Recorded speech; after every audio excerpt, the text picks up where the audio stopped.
I'm here with sophomore guard Julian Council, senior guard Jeremiah Martin. I mean, Jeremiah, to win a game like that, how you won it in the fashion. I mean, just talk about what would those key moments down the stretch and what set you guys apart from Euclid and ultimately led you guys to the dub today.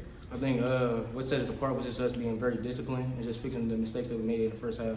I mean, what was going through your mind during those last 2 minutes you guys were trading buckets? You got a few layups. Obviously, you closed the game with the free throw. Just take me through your mindset in those last 2 minutes. It's a big rivalry game, and we had to just stay composed and just get the game over with. I mean, to you, Julian, I mean, you had a lot of key moments in that third, specifically with keeping you guys in the game. I mean, you guys started to go cold, but you carried the load for a good amount of time. Just talk about how you were able to do that and just what that meant tonight. Yeah, it all started in practice, man. He told me I got the green light, you know what I'm saying? I mean, I could already shoot, so he just told me keep shooting. If you miss, you shoot the next one. I mean, and seeing what you could do in such big moments in such a big game like this, only in your sophomore year, that has to do something for your confidence. Yeah, it told me like I'm, you know what I'm saying, get better every day. Coach telling me keep your head up, you know what I'm saying? Don't let nobody tell you you're not something. Yeah. I mean, Jeremiah, I mean, you guys have a good amount of younger guys, but you still got a decent amount of your core from last year with you, Shank, Antonio. Do you think things like that continuity is what set you guys apart in such close games like this? Yeah, just an experience and helping lead the younger guys because they could hoop with us, but just our experience helping them.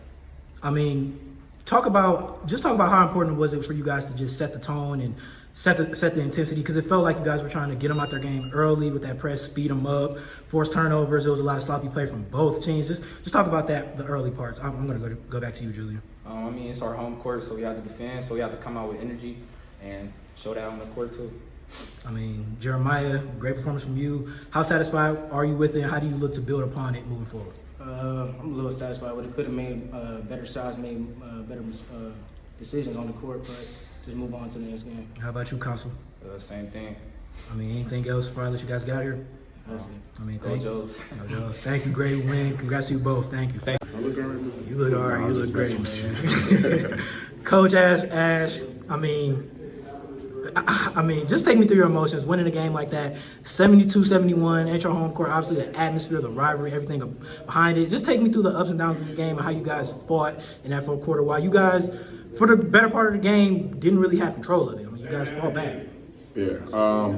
I think honestly the preparation this week was great. I mean, we knew the team Euclid is a very good team, very well coached. But with this being a rivalry game, you sometimes just got to throw that stuff out the window and you just got to come out and compete. And I think that's what we did. We found ourselves down 11 at one point in the game.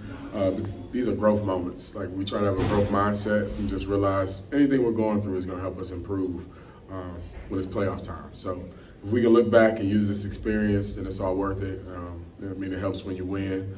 A big free throw by Jeremiah down the stretch. But, I mean, every guy in the locker room played a part in this win tonight, whether they were on the floor or on the bench. It was true team effort, man. We executed when we needed to, and even when we didn't execute, we made, like, hustle plays. And that's Viking basketball. That's what we want our guys to do. I mean, talking to you beforehand, I mean, you kind of talked about winning games that you felt like you maybe should have lost.